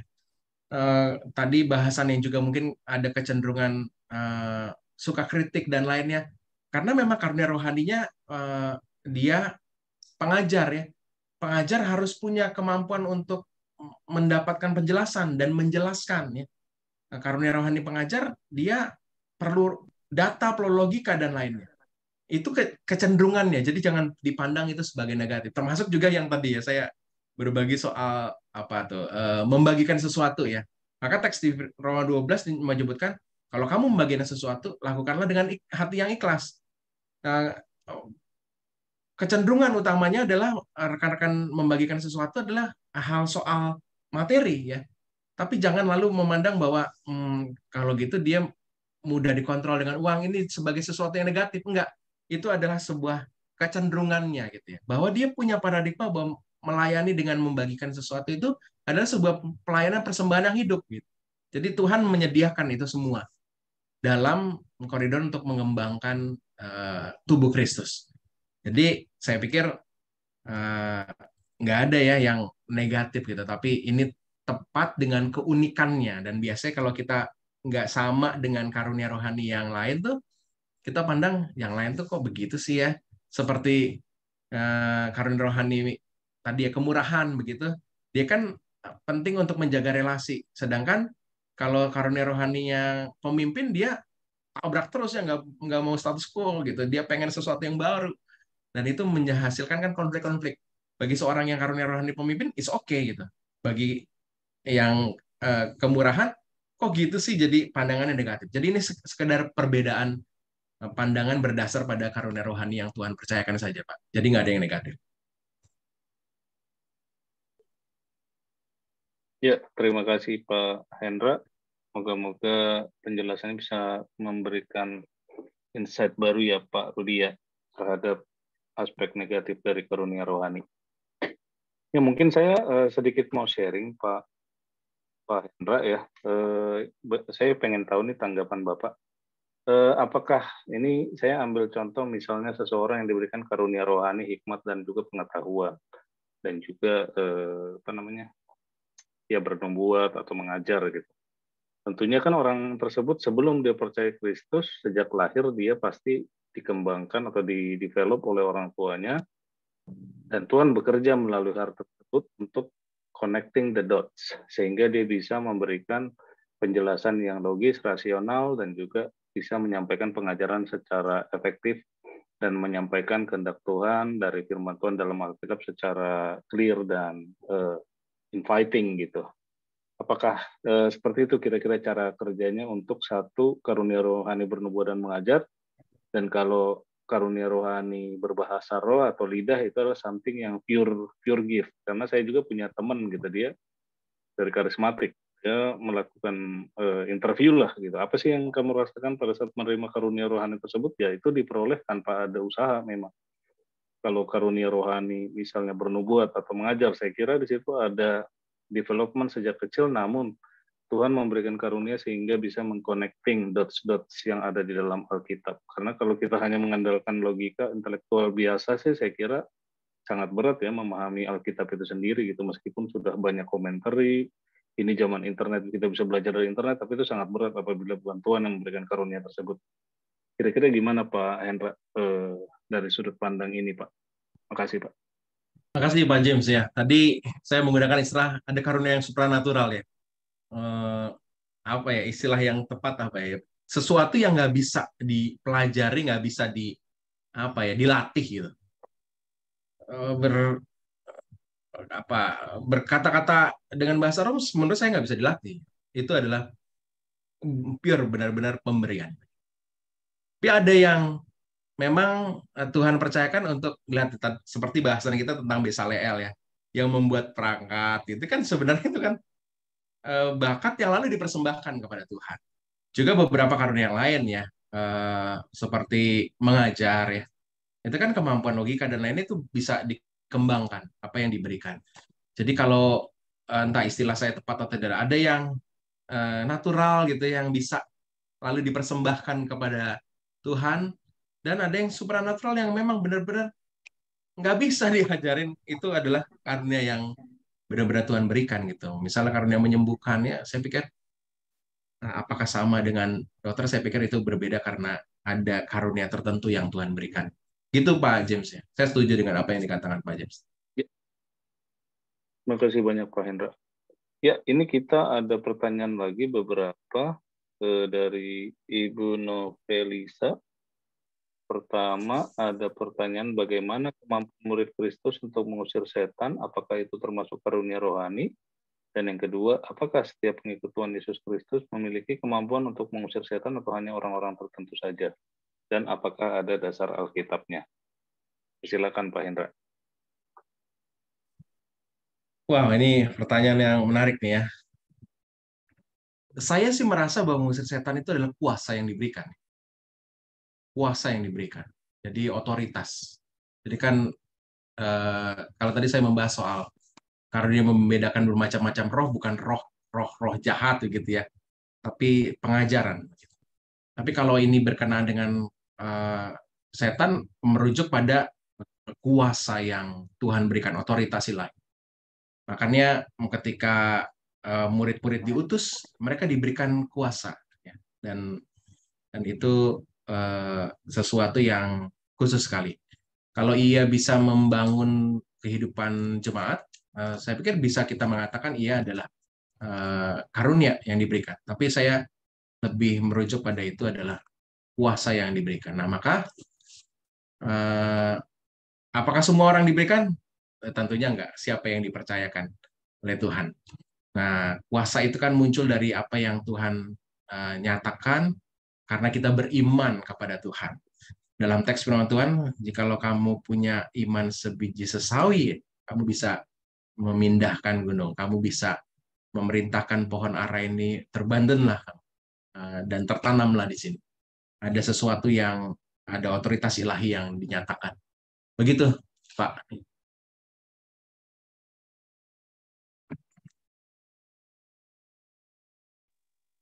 Ya, terima kasih Pak Hendra. Semoga bisa menjawab ya Bu Novelisa. Ya, apabila masih ada pertanyaan yang hendak disampaikan, silakan Bapak Ibu. Saya mau komen sedikit boleh? Ya Pak. Enggak, Yes, boleh Pak. Silakan Pak. Tentang karunia rohani. Masuk CA. Ini ada bocor suara. Boleh? Udah bisa Pak? Oh iya. Oke. Pak Martin tadi mau ada tanggapan Pak? Ya. Silakan Pak. Oh, Pak Martin dulu ya. Ya, tadi oh iya Pak. Ya. Bisa kedengaran ya Pak Ayim? Halo? Iya, kedengaran Pak. Ya. Silakan Pak. Tadi Pak Pendeta Hendra kan menyinggung tentang roh jahat. Saya sedang membaca tentang kisah Samuel dengan Daud yang cukup kontroversial ini. Khususnya di 1 Samuel 16 ayat 14. Ada satu kata-kata yang agak sedikit membingungkan saya.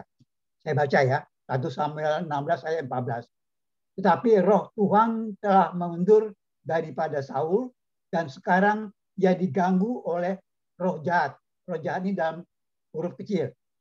Yang daripada Tuhan gitu. Di situ ditulis yang daripada Tuhan. Saya bingung ya. Karena saya lihat di terjemahan yang bahasa Indonesia sehari-hari juga benar. Roh jahat juga. Di bahasa Inggris juga roh jahat juga evil disebutkan. Jadi saya hanya bertanya, apa mungkin roh jahat itu dari Tuhan gitu ya?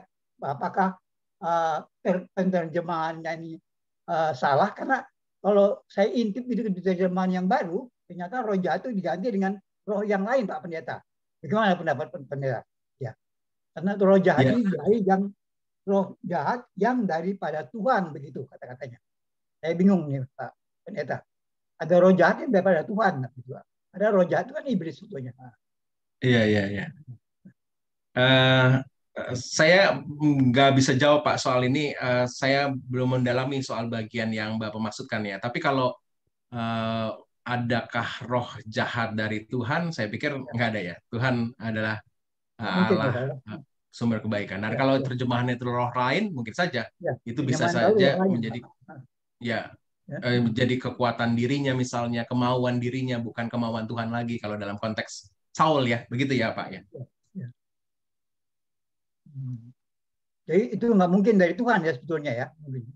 Iya, sangat dalam pemikiran saya begitu.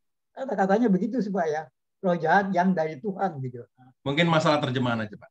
Terjemahan aja ya. Terima kasih Pak Pendeta. Ya, makasih Pak Martin atas pertanyaannya. Mungkin saya bisa kasih sedikit sudut pandang, hanya sharing saja. Saat saya membaca ayat tersebut, yang muncul di pikiran saya itu kisah Ayub. Jadi setan meminta izin gitu istilahnya, iblis, untuk mencobai atau mengganggu lah dari Ayub itu sendiri. Dan itu bisa saja gitu diterjemahkan sebagai roh jahat atau setan atau iblis yang daripada Tuhan. Gitu. Jadi Tuhan mengizinkan setan untuk mengerjai Ayub. Istilahnya seperti itulah. Itu yang saya pahami sih Pak Martin. Tapi tentunya bukan Tuhan yang berkeinginan untuk supaya Ayub rusak, gitu, bukan seperti itu. Ya, hanya sharing pendapat saja Pak Martin. Makasih. Tidak ada lagi ya. Ada. Bapak Ibu apa belum? Oh ya, Pak Krisna tadi ya mau. Ya, tadi saya nunggu Pak atau itu berkomentar Pak Pak Martin. Ya? Enggak, tadi kan Oh, Pak iya. Martin masuk duluan. Nunggu Pak Krisna. Oke. Saya mau ya. Kasih pandangan sedikit ya, sharing juga ya.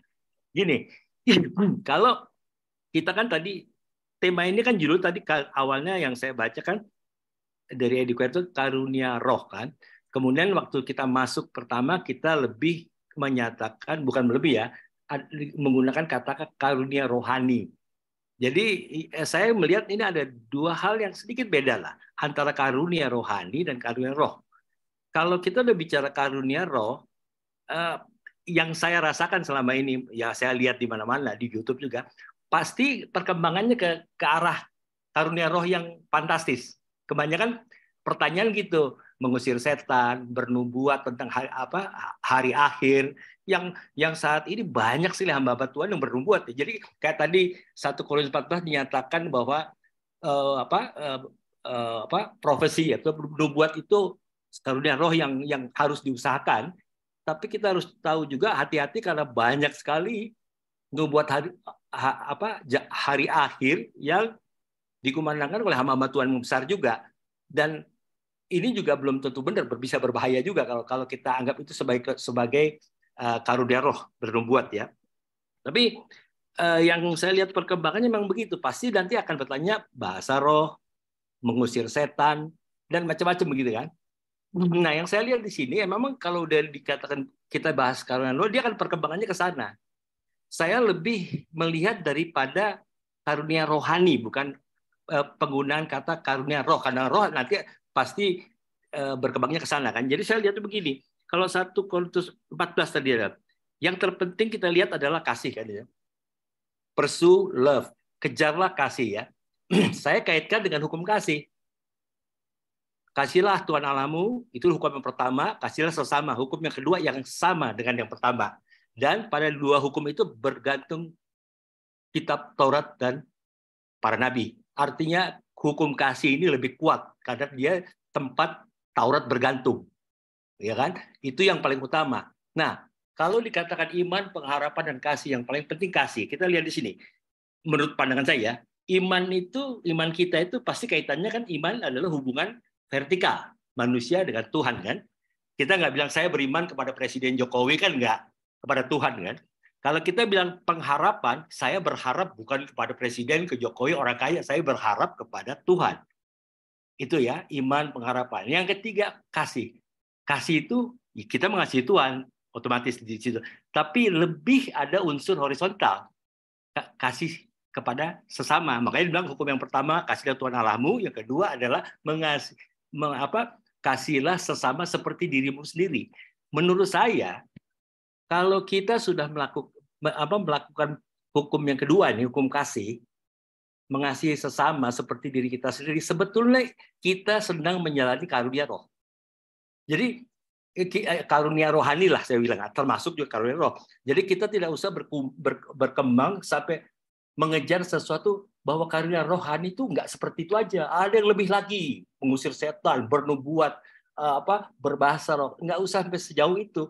Melakukan prinsip hukum kasih, mengasihi sesama seperti diri sendiri, itu kalau kita mengatakan dengan melakukan dua hukum kasih, sebenarnya kamu sudah melakukan seluruh hukum Taurat. Itu kan yang pertama. Yang kedua, kita kasih itu yang paling penting antara iman, pengharapan, kasih. Kalau kita sudah melakukan itu, ya sudah, kita sudah sebetulnya kita sedang melakukan karunia roh tanpa kita cari, tanpa kita kejar, tanpa kita usahakan, yang Tuhan sudah meteraikan kita, anak-anak Tuhan. Seperti tadi Pak Pendeta bilang kan, setiap anak Tuhan dikasih karunia rohani kan.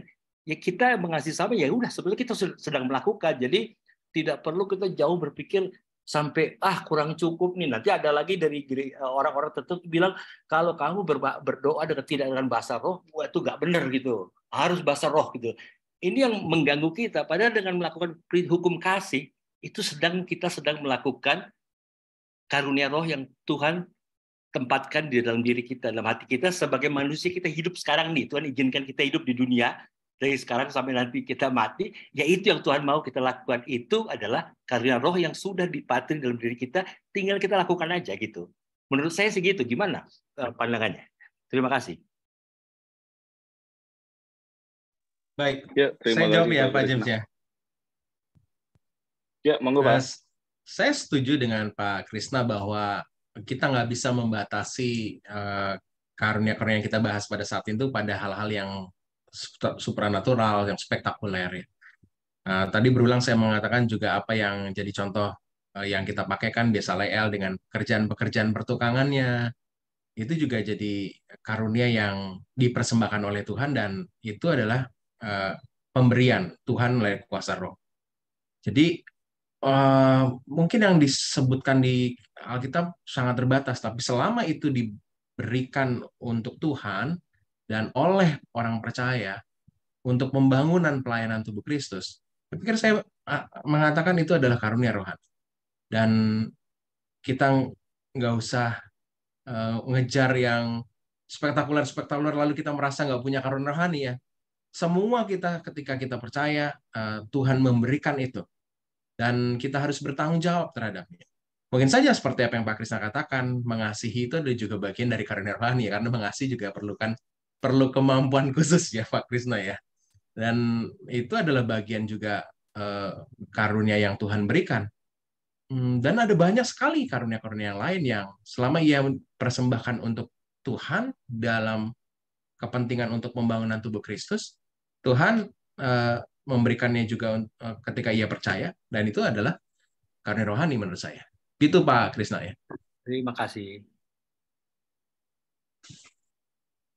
Ya, terima kasih penjelasannya Pak Hendra. Dan juga dari Yakobus kita bisa lihat juga bahwa seseorang yang diberikan karunia lebih ya akan dijudge secara lebih strict juga gitu. Jadi sebetulnya karunia itu tidak diberikan tanpa tujuan, tanpa objektif. Kalau kita tidak mempertanggungjawabkannya ya responsibility atau justice atau judgment Tuhan juga akan lebih strict kepada kita gitu.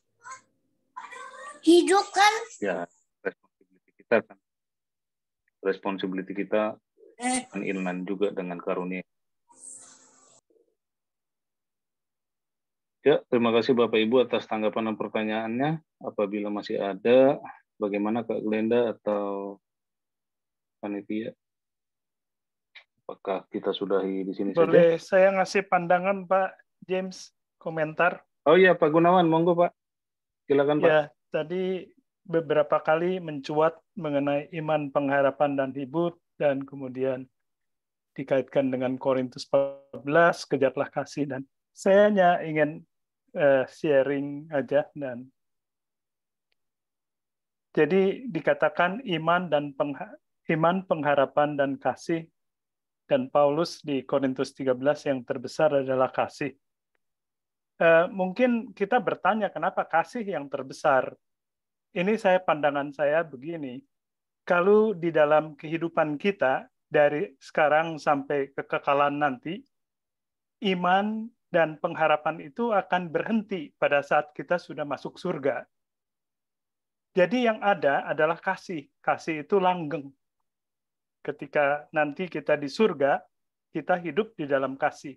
Kita sudah tidak hidup lagi di dalam iman dan pengharapan. Itu sudah terpenuhi. Makanya kasih itu adalah yang terbesar. Jadi kalau kita melihat bahwa hidup di dunia ini adalah sebagai icip-icip, ya, sebagai satu foretaste icip-icip kehidupan yang akan datang, kehidupan yang sekarang, maka mempraktekkan kasih itu adalah sangat penting karena kita nanti hidupnya adalah di dalam kasih. Jadi ini hanya satu pandangan kenapa kasih itu adalah yang terbesar. Itu langgeng, itu adalah nutrien kita di kehidupan sekarang dan di masa depan. Kemudian kalau kita lihat di dalam tadi disinggung Korintus 14 ayat 1, kejarlah kasih dan usahakanlah dirimu memperoleh karunia roh. Jadi ada karunia roh yang bisa diusahakan, diperoleh. Terutama karunia bernubuat. Kenapa bernubuat? Karena di dalam Korintus, kalau kita baca ayat 2 sampai ayat 5, barangkali lebih jelas konteksnya. Di sana ribut mengenai karunia roh, yaitu bahasa roh yang seperti itu. Dan Paulus mau memberitahukan bahwa daripada berbahasa roh, di ayat 2 itu jelas sekali. Siapa yang berkata-kata dengan bahasa roh, tidak berkata kepada manusia, tetapi kepada Allah. Sebab tidak ada seorang pun yang mengerti bahasanya. Oleh roh, ia mengucapkan hal-hal yang rahasia. Tapi siapa yang bernubuat, ia berkata-kata kepada manusia. Ia membangun, menasihati, dan menghibur. Tadi dikaitkan dengan Pak Hendra sudah menjelaskan mengenai membangun jemaat. Jadi kalau mau membangun jemaat, mana yang lebih penting? Jelas, bernubuat itu lebih penting. Karena itu bisa dimengerti oleh manusia. Mungkin hanya menekankan bagian itu saja. Terima kasih. Ya, terima kasih Pak Gunawan atas tanggapan dan paparannya. Ya, untuk itu sepertinya kita sudahi ya di sini, tanya jawab yang sangat komprehensif menurut saya, sehingga kita bisa memahami banyak sekali pada hari ini. Terima kasih kepada Bapak Ibu yang menyampaikan komentar, pertanyaan maupun tanggapan ya terhadap pemaparan pada hari ini. Terima kasih kepada Pak Hendra juga yang sudah menjelaskan secara holistik ya, sehingga kita juga di sini saya catat bahwa karunia rohani itu diberikan kepada orang percaya ya, dan itu pasti berbeda lah dengan karunia-karunia yang diberikan Tuhan kepada orang-orang yang belum percaya, yang seperti karunia umum kalau di dalam teologi reform ya, di mana Tuhan juga akan membentuk kita tentunya melalui pengalaman-pengalaman kita. Kita tidak bisa membatasi, oh karunia saya cuma ini gitu ya, menurut saya sih itu terlalu pesimistik sebagai umat Tuhan. Karena kita harus bekerja untuk tujuan kekal atau maksud abadi Tuhan ya di dalam kehidupan kita. Jadi melalui pengalaman, melalui experience, dan apa yang kita pelajari, Tuhan akan mengaruniakan karunia-Nya seturut dengan kehendaknya, melalui kedaulatannya juga.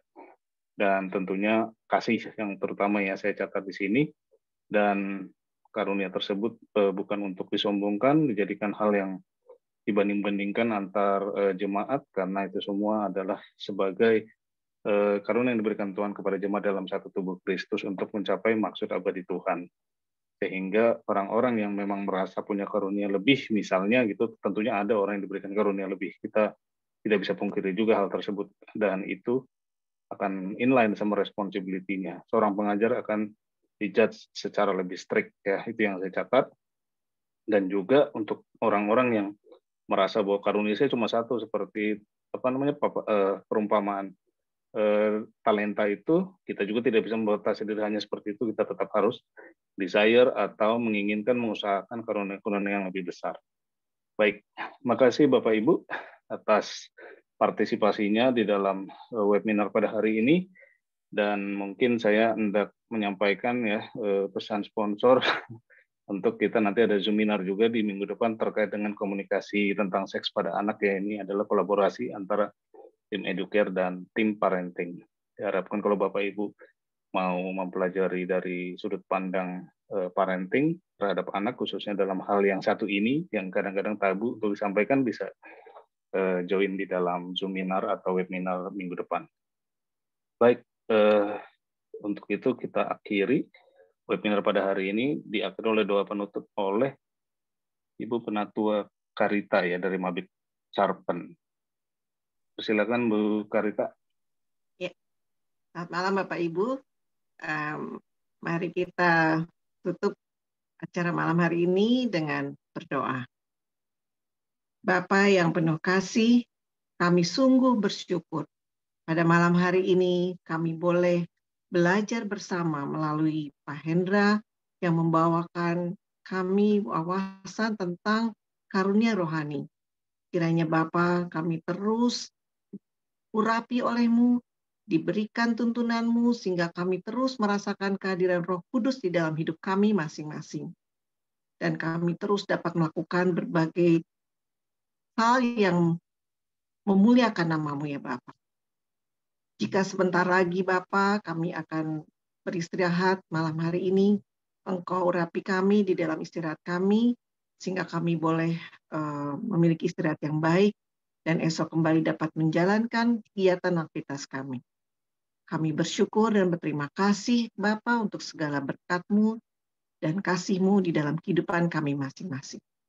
Terima kasih Bapa. Kami serahkan doa ini hanya dalam nama Tuhan kami, Tuhan Yesus Kristus penebus dan juru selamat kami.